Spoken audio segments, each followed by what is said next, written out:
Hi guys, it's Jacob Blizzard again. I'm a board certified criminal law and criminal appeal specialist practicing here in Taylor County and the state of Texas. I wanted to talk to you today about using Brady evidence and how you can pursue getting Brady material after your case is over.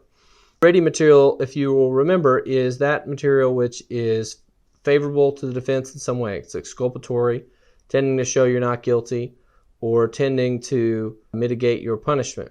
And it's referred to as Brady evidence because there's a Brady v. Maryland case that talks about there is a constitutional obligation for the state or the government to turn over favorable material to you without request, and it goes not just to the prosecutor but also to the police and any of the state agents acting in your case.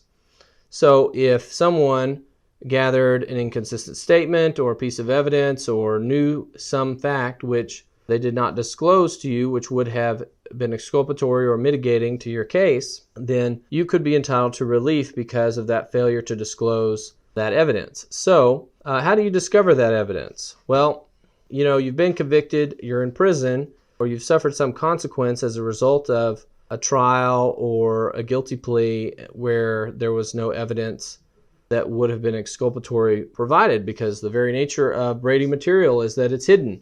You didn't know about it. And so how do you learn about it? Well, we do it here at our office through public information requests. We obtain the files from the DA's office and the defense attorney's file, and we do a comparison after the fact to see what do we see in the state's file that we don't see in the defense file, because sometimes things are withheld.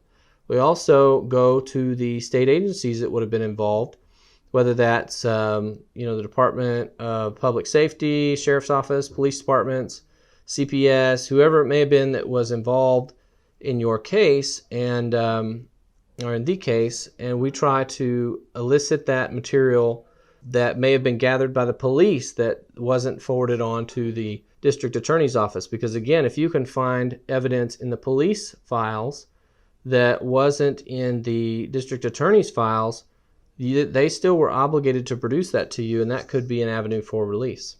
So that's the way to do it, is get the defense file, get the state file, compare those, get the police file, look at that and see what differences you see between the evidence. Also, talking to all the people again, all of the witnesses involved in the case, the potential victims in the case, all of those people, to see who they talked to about the case, what things they represented, what other statements they may have made, because it's those inconsistent statements and those other interviews that may have been previously undisclosed that may be a good source of Brady material for you in your case. Thanks, that's all I have for today.